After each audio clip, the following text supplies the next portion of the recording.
Hello दोस्तों, नमस्कार। मैं दीपक कुमार गुरुकुल पॉइंट में आपका स्वागत करता हूं। कैसे हैं आप लोग? उम्मीद करता हूं आप लोग अच्छे होंगे। और आज दोस्तों मैं हिंदी साहित्य का दूसरा भाग लेके आया हूं।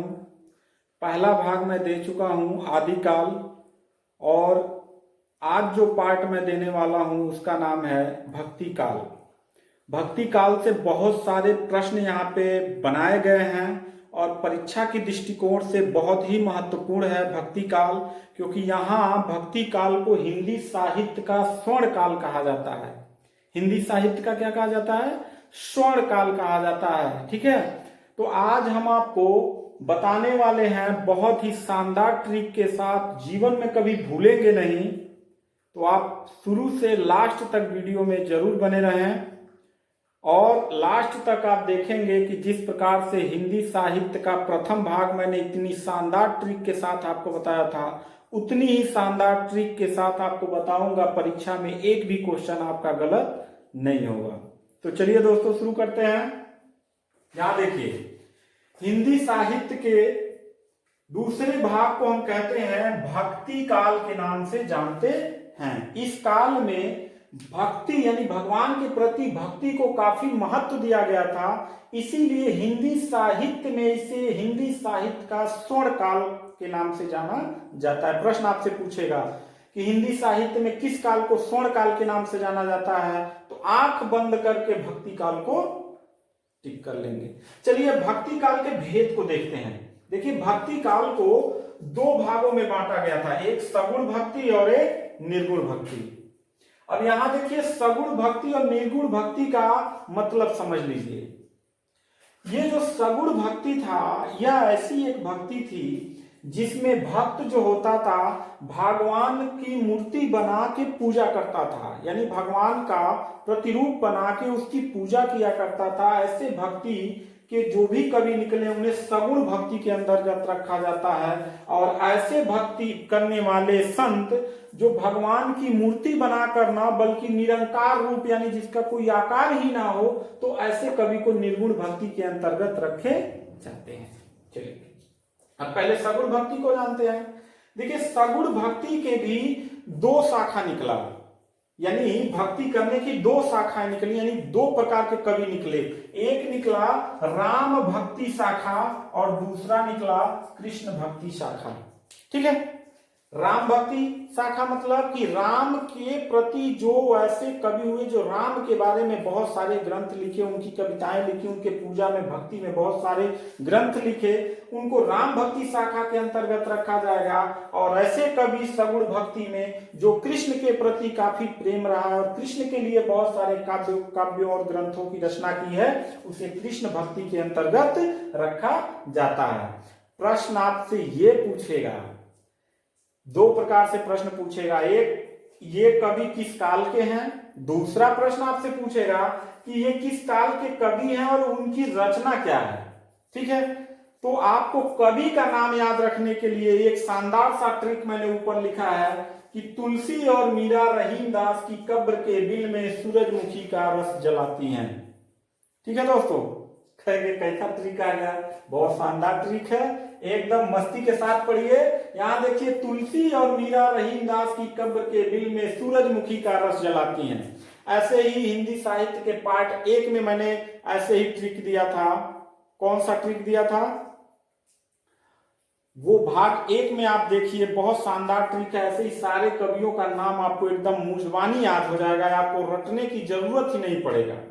देखिए, यहाँ तुलसी से तुलसीदास हो जाएगा, मी से मीराबाई हो जाएगा, रहीम से रहीम दास हो जाएगा, और दास से सूरदास हो जाएगा, और कब्र से कबीर दास हो जाएंगे, और बी से बिहारी लाल हो जाएंगे, और सू से सूरदास हो जाएंगे, और रस से रस खान हो जाएंगे। मेरी बात समझ रहे हैं? आप ऐसे याद कर लीजिए कि तुलसी और मीरा रहीम दास की कब्र के बिल में सूरजमुखी का रस जलाती हैं।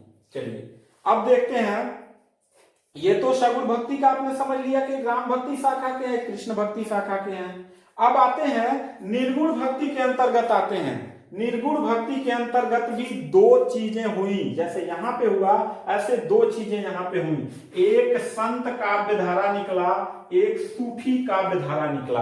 अर्थात ऐसे संत हुए जो भगवान के निराकार, जिसका कोई आकार ना हो, ज्ञान आश्रयी शाखा के निकले। ज्ञान आश्रयी जानते हैं, बहुत इंपॉर्टेंट है, ये बार बार परीक्षा में पूछा जाता है कि कौन से कवि जो है ज्ञान आश्रयी शाखा के हैं। ठीक है, यहां पे मत जाइएगा ज्ञान आश्रयी, यहां जाइएगा ज्ञान आश्रयी मतलब ऐसे कवि जो अपने काव्यों और ग्रंथों के माध्यम से ज्ञान बहुत दिए, तर्क के माध्यम से, जैसे गुरु नानक देव, रैदास, कबीरदास। तो ऐसे लोग ज्ञानाश्रयी कवि के नाम से जाने जाते हैं। और ऐसे कवि जो भगवान के प्रति काफी प्रेम रखते हो, उन्हें प्रेमाश्रयी शाखा के नाम से जाना जाता है। ये बात समझ में आ गई, इनके भाग समझ में आ गए। सारे कवियों को एक जगह याद करने का मैंने एक ट्रिक दे दिया। अब एक एक कवि के बारे में पढ़ते हैं।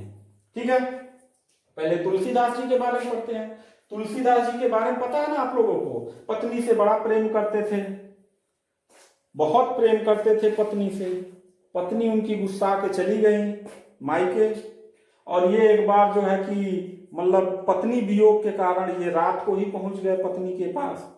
जब इनकी पत्नी ने देखा कि रात को इतने बजे आ गए, काफी इनको डांटा और काफी लज्जित किया। और इतने लज्जित हुए, उन्होंने कहा कि अगर जितना प्रेम तुम मतलब एक औरत से कर रहे हो, उतना प्रेम भगवान से करते तो तुमको भगवान मिल जाते। इनको ये बात बहुत अंदर तक लग गया। गए, उसके बाद जो है कि इन्होंने राम भक्ति शाखा के जो ये रामचरितमानस है, यह तुलसीदास का सबसे प्रसिद्ध रचनाओं में से एक है। इन्होंने रचना किया, और तुलसीदास जी का रामचरितमानस तो फेमस ही है। इसके अलावा कवितावली, कृष्ण गीतावली, दोहावली, गीतावली, विनय पत्रिका, रामलला, नैछू, पार्वती मंगल, जानकी मंगल, वैरवै रामायण, ये सारी इनकी रचनाएं हैं। याद करने का ट्रिक इसका, ज्यादातर इनके कविताओं में वली करके ज्यादा लिखा है। कवितावली, कृष्ण गीतावली, दोहावली, गीतावली ऐसे करके है, तो इसको याद कर लेंगे। ठीक है, अब आते हैं कृष्ण भक्ति शाखा के। राम भक्ति शाखा के सबसे महत्वपूर्ण एक ही हैं तुलसीदास जी। और यहां आते हैं कृष्ण भक्ति शाखा में आते हैं तो एक है मीराबाई। ठीक है, मीराबाई को जानते हैं ना, मीराबाई कृष्ण की मतलब प्रेमिका मानी जाती हैं, या कृष्ण को अपने पति के रूप में मानती थी। इनको बहुत प्रताड़ना दी गई इनके पिता के द्वारा, इनके ससुराल में इनके ससुर के द्वारा कई इनको विष भी पिलाया गया, लेकिन माना जाता है कि उस विष का कुछ असर नहीं हुआ। और इन्होंने, या याद रखिएगा, इनकी रचनाएं पूछता है तो इनकी रचनाएं हैं गीत गोविंद का टीका। याद रखिएगा, अगर गीत गोविंद दे दे तो इनका नहीं है, किनका है, जयदेव का है। इनका गीत गोविंद पे टीका इन्होंने लिखा है। और नरसी जी का मायरा, और राग गोविंद, और राग सोरठा के पद, ये मीराबाई की रचनाएं हैं। आगे कृष्ण भक्ति में देखते हैं कि सूरदास जी हैं। सूरदास जी को जानते हैं कि बचपन से ही क्या थे, अंधे थे। इन्होंने सूर सागर की रचना की है, सूर सरावली की है, साहित्यिक लहरी की है, गोवर्धन लीला किया है, नाग लीला किया है, भ्रमर गीत किया है, सूर संग्रह किया है, सूर पचीसी किया है। ये सूरदास की रचना है। अब यहां देखिए, गोवर्धन लीला, नाग लीला, भ्रमर गीत, ये सब कृष्ण से ही रिलेटेड हैं। तो याद रखिएगा कि सूर सागर, सूर सरावली, साहित्यिक लहरी, गोवर्धन लीला, नाग लीला, भ्रमर गीत, सूर संग्रह, सूर पचीसी, ये सब सूरदास की रचनाएं हैं। दूसरा रसखान का है प्रेम वाटिका। एक ही रचना है उनकी, बड़ी फेमस है, प्रेम वाटिका, याद कर लेंगे। और बिहारी जी का है सतसई, एक ही रचना की, 700 जो है कि उन्होंने काव्य लिखा था, और उतने में ही अमर हो गए। सतसई, 700 छंदों का समाहार कहा जाता है। सतसई लिखा था किसने, बिहारी जी ने। और रहीम जो थे, इन्होंने दोहावली लिखा है। रहीम पता है ना कौन थे, अकबर जब छोटा था, अकबर जानते हैं अकबर के पिता का क्या नाम था, हुमायूं था ना। तो हुमायूं और शेर शाह सूरी के बीच में काफी जो है युद्ध चलते थे, और ये हमेशा हुमायूं भगा रहता था, तड़ी पार रहता था। तो जब अकबर का जन्म हुआ तो वो छोटे जब थे तो बैरम खां की संरक्षण में थे, और जब बड़े हुए तो बैरम खां के मर जाने के बाद उनकी जो पत्नी थी उनसे भी शादी अकबर ने किया था, और अकबर की दो पत्नी और थी, एक थी रुकैया बेगम और एक थी जोधाबाई।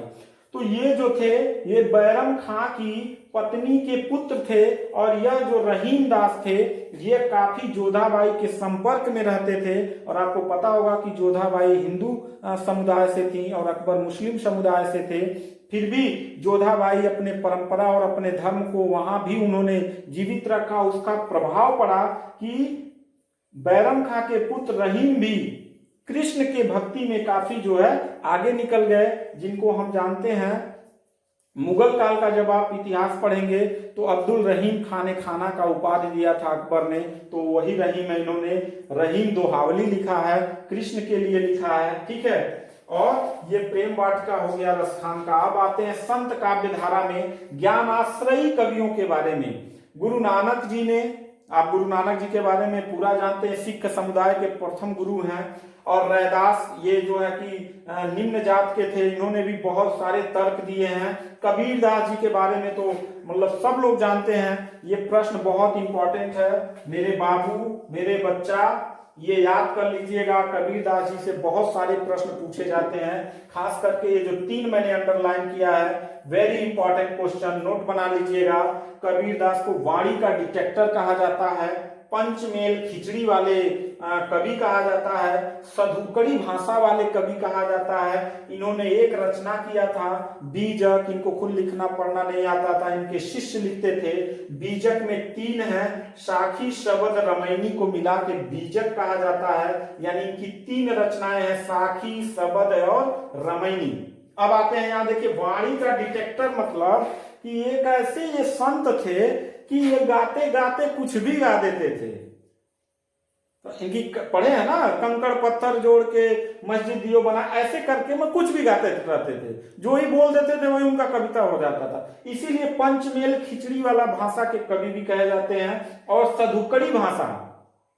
सधुकड़ी भाषा इस्तेमाल करते थे। इनका कोई लय तुक छंद नहीं होता था, कोई ग्रामर पोजीशन यूज नहीं करते थे, जैसे मुंह से निकल गया वही। और बहुत बड़े संत हुए, और आपको जान के बड़ा आश्चर्य होगा कि यह एक ऐसे कवि थे जो हिंदू मुस्लिम सिख सभी धर्मों में जो कुरीतियां और अंधविश्वास और जो ढोंग था उस पर इन्होंने काफी करारा प्रहार किया है। और कबीर दास जी ऐसे कवि थे जिनको किताबों में पढ़ाया जाता है, और ये बहुत बड़े नास्तिक स्वभाव के कवि थे, फिर भी इनके किताबों में पढ़ाया जाता है, क्योंकि तर्क के साथ इन्होंने आडंबरों को, अंधविश्वासों को और सारी कुरीतियों को दूर करने का प्रयास किया था। लास्ट में जो है इन्होंने मगहर में इनका जो है कि देहांत हो जाता है, वहां पे आज भी इनकी वहां पे बना हुआ है, मुस्लिम समुदाय और हिंदू समुदाय दोनों लोगों के बीच में।